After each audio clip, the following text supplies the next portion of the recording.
राधे राधे नमस्कार बंधुरा आबारो एकटी नतून ब्लगे आपनादेर सकलके स्वागत जानाई। केमन आछेन सबाई? आशा करी सबाई भालो आछेन, सुस्थ आछेन और राधारानीर कृपाते आमराओ अनेक भालो आछि। तो एखन बिकेल 7टा बाजे और एखन थेके आमि ब्लगटा शुरू करछि। तो एखन आमरा राधाकुंड परिक्रमा दिते चले एसेछि। एसे राधाकुंडेर तीरे बसे रयेछि आमी, आमार छेले और आमार बर, आमरा तीनजन एकसाथे राधाकुंड परिक्रमा देई। तो एखन आमरा कुंडेर तीरे बसे बसे राधारानीके दर्शन करछि। तो राधाकुंड माने साक्षात राधारानी, तो राधाकुंड दर्शन करा माने साक्षात राधारानी के दर्शन करा। तो जेई राधाकुंड सेई साक्षात राधा, एटा हयतो अनेके नाओ मानते पारे, तबे एटाई सत्यि, एटाई एकदम 100% सत्यि जे राधाकुंडई साक्षात राधारानी और अन्य केउ ना। तो राधाकुंड दर्शन करा माने राधारानी के दर्शन करा। तो देखो बिकेल बेला बोले सब भक्तबृंदरा एसे राधाकुंडेर तीरे बसे रयेछे और सबाई हरिनाम जप करछे, राधारानी के दर्शन करछे। तो आर किछुक्षण परे राधाकुंडेर आरती शुरू होबे। तो एखन बिकेल 7टा बाजे, सन्ধ্যে 7:30টায়। एखन बिकेल बेला आमादेर एखाने दिन अनेकटा बड़ो, एइजोन्नो एखाने 7:30টা 7:45টায় सन्ধ্যে हय। तो এই জন্য 7:30টায় এখানে রাধাকুণ্ডের আরতি হয়। তো এখনো সন্ধে হয়নি। তো আজ আমাদের এখানে দুপুরে অনেকটা বৃষ্টি হয়েছে, চারপাশটা একদম আকাশে মেঘ দিয়ে ভরা, আবারও হয়তো বৃষ্টি নামবে রাত্রে। তো এখনো তবে বর্তমানে বৃষ্টি কিছুটা থেমেছে। তো আজকে রাধাকুণ্ডের ওয়েদার খুব ভালো, এখন আর তেমন গরম নেই। মাঝখানে ভীষণ গরম পড়েছিল, মানে টেম্পারেচার এত হাই ছিল, 49 ডিগ্রি টেম্পারেচার ছিল। এতটা গরম ছিল এখানে যে সহ্য করার মতো ছিল না। তো এখন আর সেই তুলনায় গরম নেই, গরম অনেকটা কমে গেছে। এখন বৃষ্টি হচ্ছে রেগুলার, তো এই কারণে ওয়েদারও অনেকটা ঠান্ডা। আর রাধাকুণ্ডের পরিবেশ এত মনোরম পরিবেশ যে মনটা জুড়িয়ে যাবে। তো হালকা হালকা হাওয়া বইছে, মানে আর রাধাকুণ্ডের তীরে বসে থাকলে কি জলের হাওয়াটা আসে, তো এই কারণে আরো বেশি ভালো লাগে। তো এই কারণে বিকেল বেলা হলেই সব ভক্তবৃন্দ এসে এইভাবে কুণ্ডের তীরে বসে থাকবে, সবাই হরিনাম জপ করবে আর কুণ্ড দর্শন করবে। তো এই যে কুণ্ডে বসে থাকার যে একটা শান্তি, একটা সুখ, এটা যে অনুভব করে সেই বুঝতে পারবে, অন্য কাউকে বলে বোঝানোর জিনিস না এটা। তো আমরা এখন বসে আছি, আরতি দর্শন করব। তো আরতি সাজানো সব রেডি হয়ে গেছে, দেখো ওই ঘাটে আরতি হবে। তো যে ঘাটে আরতি হয় সেই ঘাটের অপোজিটে আমরা বসে থাকি। তো এখন আমরা ওই ঘাটে যাইনি, তো আরতি শুরু হলে তবে ওই ঘাটে যাব। তো দেখো আরতি সব রেডি হয়ে গেছে, শুধু টাইমের অপেক্ষা, 7:30টা বাজলে আরতি স্টার্ট হয়ে যাবে। আর আমরা এই ঘাটে বসে রয়েছি। তো আরতি শুরু হলে আমার ছেলেকে নিয়ে যেতে হবে, আমার ছেলে আরতি দেখলে অস্থির হয়ে যায়। তো দেখো আমার ছেলে বসে বসে রাধারানীকে দর্শন করছে। তো আমার ছেলের কিন্তু এখানেই রাধাকুণ্ডেই জন্ম হয়েছে।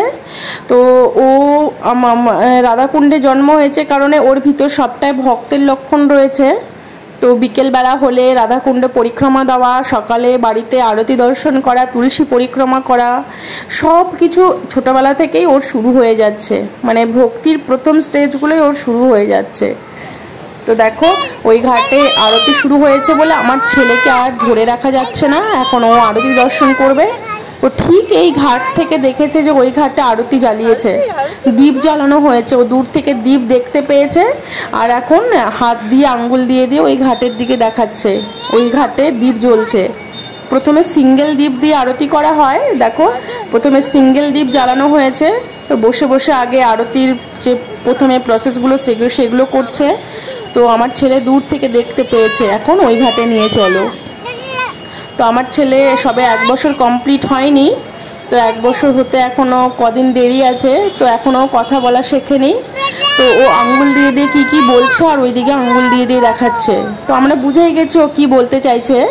যখন বাড়িতে থাকে, আমরা যখন দীপ জ্বালাই আরতির জন্য, তখনও এইভাবে করে। ওই দীপ দেখলে ও ভীষণ মানে এক্সাইটেড হয়ে পড়ে যে ও কখন ওই দীপ ও নেবে, ওই দীপের কাছে যাবে।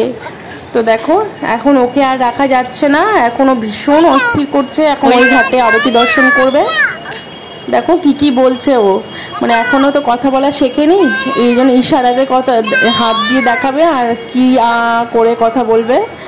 এখনও হাঁটাও শেখেনি, কথা বলাও শেখেনি, 1 বছরই হয়নি। তো এখন দেখো ওই ঘাটে সিঙ্গেল দীপ জ্বালিয়ে দিয়েছে, এখন আমি ওকে ওই ঘাটে নিয়ে যাব। তো এখন আমি কুণ্ডে প্রণাম করব, আচমন করব, কুণ্ডের জল মাথায় নিব, তারপরে আমি সোজা ওই ঘাটে চলে যাব।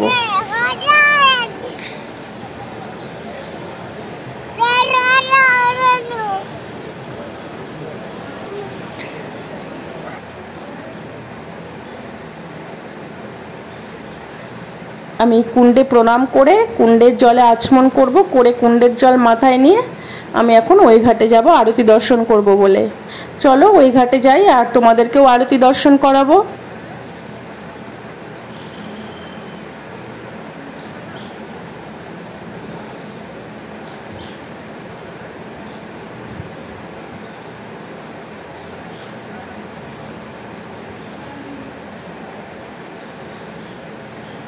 আজ কুণ্ডের তীরে খুব মনোরম পরিবেশ, হালকা হালকা হাওয়া বইছে, আবার হয়তো বৃষ্টি হবে। তো এত ভালো লাগছে আজ কুণ্ডের তীরে বসে থাকতে, মনে হচ্ছে না আর উঠে আমি বাড়ি ফিরে যাই। তো আমরা যখনই কুণ্ডের তীরে এসে বসি, রাধারানীকে দর্শন করি, সত্যি বলতে আমাদেরকে আর মনে হয় না যে আর ঘরে ফিরে যাই, কিন্তু কি করব, যেতেই হবে। মনে হয় সারা রাতটাই যেন রাধাকুণ্ডের তীরে বসেই কাটাই। তো দেখো কি সুন্দর পরিবেশ সন্ধেবেলা এখন রাধাকুণ্ডে, মানে রাধাকুণ্ডের তীরে একবার যে এসে বসে আনন্দ অনুভব করবে সে হয়তো আর ফিরে যেতে চাইবে না। তবে এটা সবাই হয়তো অনুভব করবে না, যে অনুভব করবে সেই বুঝবে এই কুণ্ড বাসের কি আনন্দ, কুণ্ডে বসে দর্শন করার কি আনন্দ, সেটা সেই বুঝতে পারবে, অন্য কেউ বুঝবে না। এটা কাউকে বলে বোঝানোর জিনিস না। তো রাধাকুণ্ড বাসের কি মাহাত্ম্য, রাধাকুণ্ড দর্শনের কি মাহাত্ম্য, রাধাকুণ্ড স্পর্শনের কি মাহাত্ম্য, রাধাকুণ্ড পরিক্রমার কি মাহাত্ম্য, সবটাই তোমাদের সাথে শেয়ার করব। তোমরা ভিডিওটা দেখতে থাকো। তো দেখো রাধাকুণ্ড, যে রাধাকুণ্ডের যে একটা পরিবেশ সেটা দেখলেই মন জুড়িয়ে যায়। তো দেখো এখন আরতি হবে বলে প্রথমে সিঙ্গেল দ্বীপ দিয়ে আরতি করা হয়, তারপরে বড় দ্বীপগুলো জ্বালিয়ে নেওয়া হচ্ছে, বড় দ্বীপগুলো দিয়ে আরতি হবে।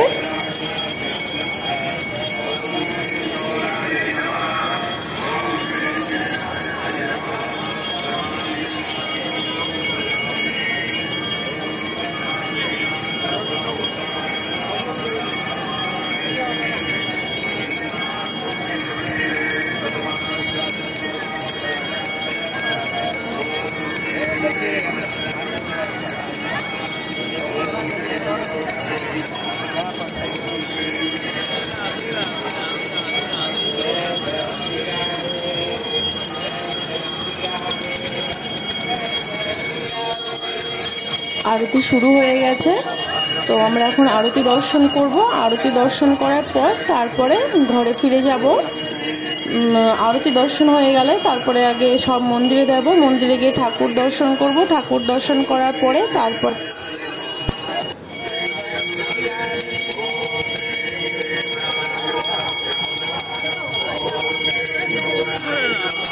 প্রথমে দ্বীপ দিয়ে আরতি হবে, দ্বীপ দিয়ে আরতি হওয়ার পরে তারপরে জল শঙ্খ দিয়ে আরতি হবে, বস্ত্র দিয়ে আরতি হবে, এইভাবে একে একে সব আরতি হবে। আরতি করারও কিছু নিয়ম আছে, তো সেইভাবে আরতি হবে। তো এখন আমরা দ্বীপ দিয়ে আরতি দর্শন করব। আরতি দর্শন করা আর আরতি করা কিন্তু একই হয়ে যায়, যে আরতি করে তারও সেই ফল হয়, যে আরতি দর্শন করে তারও সেই ফল হয়।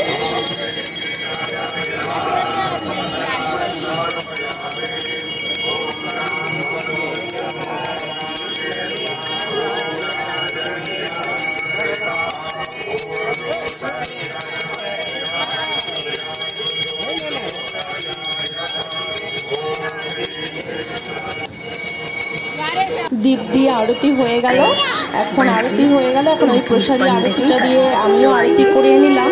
তো এখানে যারা যারা আরতি দর্শন করতে আসে, তো এই প্রসাদী আরতিটা দিয়ে আগে পূজারীরা আরতি করে নেবে। তো আরতি করার পর এই আরতি দিয়ে আবার যারা যারা কুণ্ডে আরতি দর্শন করতে আসে তারাও কিন্তু এই আরতি দিয়ে আরতি করতে পারবে রাধাকুণ্ডে।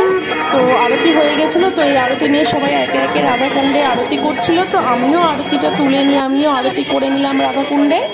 তো এখন দ্বীপ আরতি হয়ে গেল, এখন চামর দিয়ে আরতি হবে, তারপরে ময়ূর পাখা দিয়ে আরতি হবে। আরতি হওয়ার পর তারপরে শঙ্খ বাজিয়ে নেবে, 3 বার করে শঙ্খ বাজিয়ে নিয়ে তারপরে ফুল দিয়ে আরতি করে রাধারানীকে ফুল অর্পণ করা হবে। তো এইভাবেই রোজ রাধাকুণ্ডে আরতি হয়। আর আমরা রোজ রাধাকুণ্ডে আরতি দর্শন করি। আর ওই যে আরতি করার ফল কি, যে আরতি করবে তারও সেই ফল হবে, আর যে আরতি দর্শন করবে তারও সেই ফল হবে। এই জন্য আমরা যখনই কোথাও আরতি হয় আমরা আরতি দর্শন করি, কেন আরতি করা আর আরতি দর্শন করা একই ফল মিলবে। তো এই আরতি করা হয় কিসের জন্য? ভগবান এখানে খুব সন্তুষ্ট হয়, মানে আরতি করা হয় ভগবানের প্রীতির জন্য। ভগবান খুবই সন্তুষ্ট হয় আরতি করলে। তো ভগবানকে প্রীতি করার জন্য, অর্থাৎ ভগবানকে সন্তুষ্ট করার জন্য আরতি করা হয়। তো আর এই আরতি যারা করে তাদের প্রতিও ভগবান অশেষ কৃপা করেন, আর যারা আরতি দর্শন করেন তাদের উপরে সেম একই কৃপা করেন। এই জন্য আমরা আরতি দর্শন করি। তো এখানে রাধাকুণ্ডে প্রতিটা মন্দিরে আরতি শুরু হয়ে গেছে অলরেডি। তো এখন কুণ্ডে আরতি দর্শন করে আমরা বেরিয়ে পড়বো। পরে আমাদের রাধাকুণ্ডে গুরুদেবের আশ্রম আছে, সেখানে গিয়ে মন্দিরে ঠাকুর দর্শন করব, করে আমরা রাধাকুণ্ড পরিক্রমা দিয়ে ঘরে ফিরে যাব।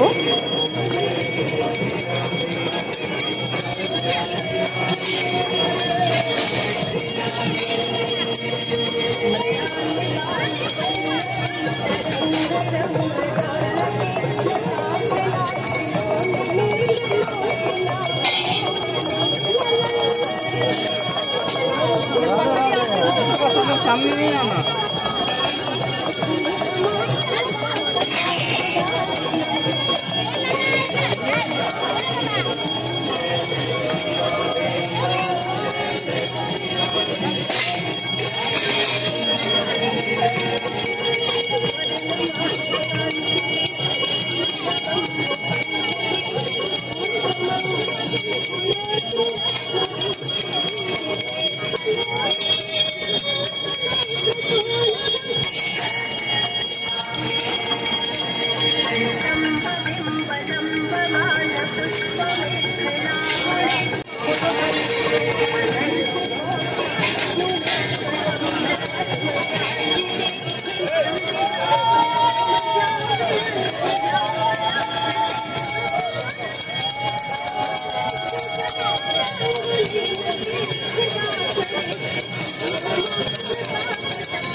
আরতি হয়ে গেল, পুরো কমপ্লিট হয়ে গেল। এখন 5 মিনিট এইভাবে হাততালি দিয়ে হরিনাম হবে। হরিনাম করার পর তারপরে ফুল দিয়ে রাধারানীকে আরতি করে ফুলগুলো রাধারানীকে অর্পণ করা হবে। তারপরে আরতি একদম সমাপ্ত হবে। হাততালি দিয়ে এইভাবে 5 মিনিট হরিনাম করবে আরতির শেষে। তারপরে এই ফুলগুলো দেখছো, এই ফুলগুলো দিয়ে কুণ্ডে আরতি করে তারপরে ফুলগুলো রাধারানীকে অর্পণ করা হবে। তো রাধাকুণ্ড মানে সাক্ষাৎ রাধারানী, এই জন্য রোজ এইভাবে রাধারানীকে আরতি করা হয়। তো আর এই আরতি যে দর্শন করে তার উপরেও রাধারানীর অশেষ কৃপা বর্ষিত হয়। তো দেখো এই ফুল দিয়ে এখন আরতি হচ্ছে, এই ফুলগুলো রাধারানীকে অর্পণ করা হবে। সব ভক্তবৃন্দের হাতে হাতে ফুলগুলো দিয়ে দেওয়া হবে, আর সবাই এই ফুলগুলো রাধারানীকে অর্পণ করবে।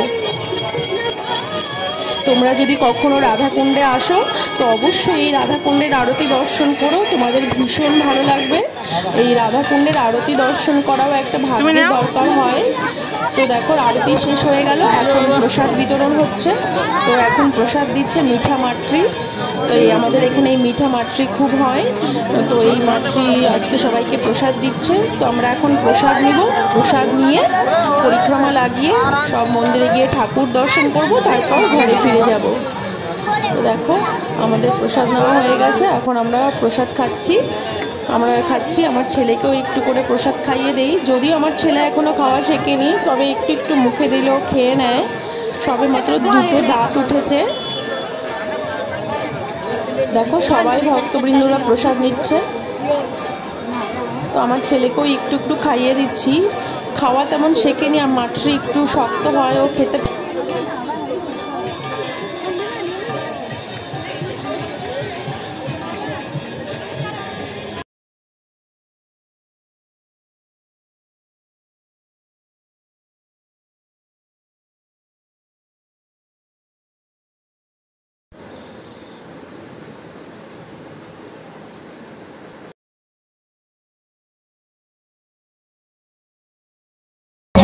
हाँ बाबा जाबो कोनो चिंता नहीं।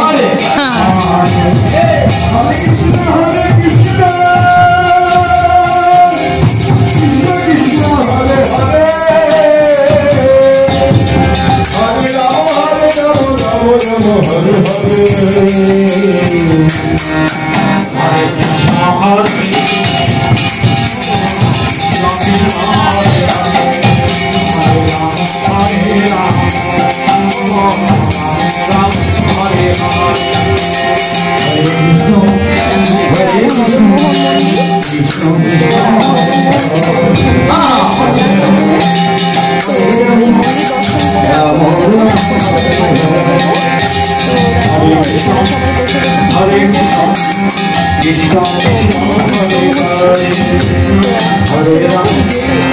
Hare